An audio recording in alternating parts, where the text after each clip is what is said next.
السلام علیکم ناظرین، میٹرو میٹرز کے نئے ایپیسوڈ کے ساتھ میں ہوں آپ کا میزبان اختر شاہین ریند۔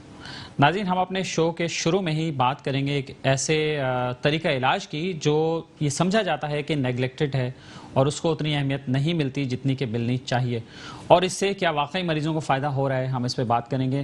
ہمارا مقصد ہے ہومیوپیتھی طریقہ علاج، اور ہمارے ساتھ جو آج مہمان موجود ہیں میں ان کا آپ سے تعارف کرواتا ہوں۔ ہمارے ساتھ موجود ہیں محترمہ سائرہ بانو جو کہ ہومیوپیتھک ڈاکٹر ہیں اور اس کے ساتھ ساتھ ہجامہ اور کپنگ تھراپسٹ بھی ہیں۔ سائرہ بانو صاحبہ، السلام علیکم۔ وعلیکم السلام۔ بہت شکریہ، ہمارے ساتھ موجود ہیں۔ اور ناظرین، ڈاکٹر سائرہ بانو جو ہیں وہ سوشل ایکٹیوسٹ بھی ہیں، موٹیویشنل اسپیکر بھی ہیں، اور کیریئر اینڈ پرسنل کاؤنسلر بھی ہیں، براڈ کاسٹر بھی ہیں اور انٹرپرینور بھی ہیں۔ سائرہ صاحبہ، اتنا سب کچھ کیسے کر لیتی ہیں؟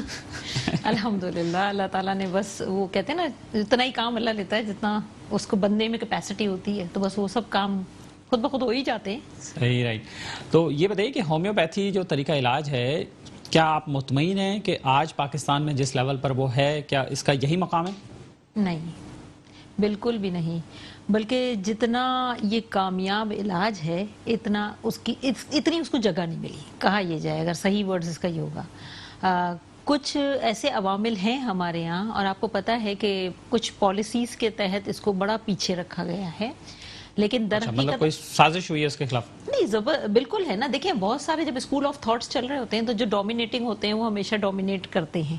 تو میں یہ کسی کا نام نہیں لوں گی، لیکن میں یہ ضرور کہوں گی کہ اس میں کچھ کوتاہیاں ہماری اپنی بھی ہیں۔ ہم نے شاید اپنے اس طریقہ علاج کو، جو کہ ہم کلینک پہ کام تو کر رہے ہیں، سکسیسفلی کیس بھی ڈیلیور کرتے ہیں، لیکن ہم نے شاید اتنا پروموٹ نہیں کیا اس کو، اس کی ترویج کے لیے ہم نے وہ کام کیا بھی نہیں ہے۔ تو اس میں ہم بھی برابر کے قصوروار ہیں، لیکن نو ڈاؤٹ پاکستان میں وہ پذیرائی تو نہیں ہے، لیکن ہاں پیشنٹ ہمارے پاس اب بہت آ رہا ہے ہر طرح سے۔ وہ کہتے ہیں نا، جب جہاں کہیں سے ٹھکرایا ہوا پیشنٹ ہوتا ہے وہ ہومیوپیتھک میں آتا ہے، اور پھر اوور نائٹ ان کو چاہیے ہوتا ہے ریزلٹس۔ تو الحمدللہ بہت زیادہ سکسیس کیسز ہمارے پاس نظر آتے ہیں، اور ایسے ایسے نا امید لوگ ماشاءاللہ سے ٹھیک ہو رہے ہوتے ہیں کہ واقعی یہ ایک طرح سے لگتا ہے کہ اللہ تعالیٰ نے اس میں واقعی کوئی معجزہ رکھا ہوا ہے۔ تو یقیناً اس میں کامیابی تو بہت ہے، بس ضرورت اس بات کی ہے کہ اس کو پراپر طریقے سے پروموٹ کیا جائے۔ اس کو اویئرنیس، لوگوں کو اس کی اویئرنیس ہی نہیں ہے ابھی۔ بہت سارے لوگوں کو ایک ہی اویئرنیس ہے کہ جی میٹھی گولیاں اور کھانے کے ایک عرصے بعد وہ کام کرتی ہیں۔ بھئی یہ تو بڑا لمبا علاج ہے۔ پہلا سوال ہی مریض یہ کانسیپٹ یہی ہے، زیادہ لوگ کانسیپٹ یہی ہے، جبکہ ایسا نہیں ہے۔ ہمارے پاس ایکیوٹ یہ کانسیپٹ کس نے پیدا کیا؟ یہ کانسیپٹ اب یہی کہیں گے نا، کچھ ہماری بھی غلطیاں ہیں کہ ہم نے اپنے آپ کو ایسے پیش نہیں کیا جیسے لوگ پریزنٹ کر رہے ہیں اپنے آپ کو۔ کچھ نہ ہوتے ہوئے بھی لوگ پریزنٹ کر رہے ہیں، تو یہاں تو سب کچھ ہے۔ آپ کو اندازہ نہیں ہے کہ کووڈ میں بھی ہمارے پاس کووڈ سے گزرنے والے جو پیشنٹس تھے اور ان کے ساتھ جو پرابلمز ہوئی تھی پوسٹ کووڈ، ان میں بھی کیسز آئے، اور الحمدللہ آج وہ بالکل ٹھیک ٹھاک ہے۔ اچھا، یہ بتائیے کہ اس میں ایک ڈفرینس ہے کیا؟ دیکھیں، جو ڈفرینٹ پیتھیز ہیں، ایلوپیتھک ہے، اس کے علاوہ آیوریدک بھی چل رہا ہوتا ہے، طب بھی ہے ساتھ میں، تو اس میں اور ہومیوپیتھی میں کیا فرق ہے؟ اس کا سب سے بڑا فرق یہ ہے کہ دیکھیں، دوسری چیز ایلوپیتھی میں تو بہت پیسے لگتے ہیں، آپ کو پتہ ہے، کسی کو کچھ ہو جائے بس خدا نہ خواستہ اسپتال نہ جانا پڑے، اسپتال کا منہ دیکھ لیا تو بس جیب خالی۔ یہ بات تو بالکل آپ نے صحیح کہی، بلکہ مریضوں کے تو دل کی دعائی بن چکی ہے یہ بات۔ اصل میں ہومیوپیتھک جو طریقہ علاج ہے وہ ہے let's like be treated by like, یعنی مماثل کو مماثل سے ٹریٹ کیا جاتا ہے۔ جو چیز حالت صحت میں جو سمٹمز دے سکتی ہے وہ حالت بیماری میں اس کو ٹھیک کرتی ہے۔ یہ پوری ایک سائنس ہے۔ پھر ہماری میڈیسن ساری کروٹ فارم میں نہیں ہے۔ ایلوپیتھک کی میڈیسن کروٹ فارم میں ہیں، طب بھی پیور فارم میں ہوتی ہیں، جڑی بوٹیاں، لیکن ہومیوپیتھک میڈیسن پوٹنٹائز فارم میں ہوتی ہیں، اور پوٹنٹائز فارم میں میڈیسن کی جو کوالٹی ہوتی ہے وہ بڑھ جاتی ہے اور کوانٹٹی کم ہو جاتی ہے، جس کی وجہ سے اس کے ریزلٹس بھی دیر پا ہوتے ہیں، پلس اس میں سائیڈ ایفیکٹس نہ ہونے کے برابر ہوتے ہیں۔ اچھا، کیا بالکل نہیں ہوتا؟ اس معاملے کو میں دو اینگل سے بات کروں گی۔ دیکھیں، سائیڈ ایفیکٹ اٹ سیلف نہیں ہوتی، لیکن آپ یہ بات یاد رکھیے گا کہ جو چیز آپ کو فائدہ کر رہی ہے، ایکسیسو کسی بھی چیز کا لیا جائے تو نقصان ہے۔ کچھ پیشنٹ سمجھتے ہیں کہ ہم نے دوا لے لی، اب ہم اس کو مستقل کھاتے رہیں۔ تو ہمیں ہر طریقہ علاج میں ایسے ہی ہے نا، جیسے ڈرگ ریزسٹنٹ بھی ہو جاتا ہے۔ جی بالکل، ایک تو یہ بھی ہو جاتا ہے، دوسری بات یہ ہے کہ وہ پھر سمٹمز میڈیسن اپنے دینا شروع کرتی ہے، تو آپ اس سٹیج تک تو نہ جائیں، لیکن الحمدللہ اس میں آپ کو سائیڈ ایفیکٹس نہیں ملتے۔ لیکن یہ تو تبھی ممکن ہوگا جب کوئی کوالیفائڈ ہومیوپیتھک ڈاکٹر ہوگا۔ کوالیفائڈ تو ہمارے پاس بہت ہیں، ڈاکٹرز ہمارے پاس بہت اچھے ہیں، بس ان کو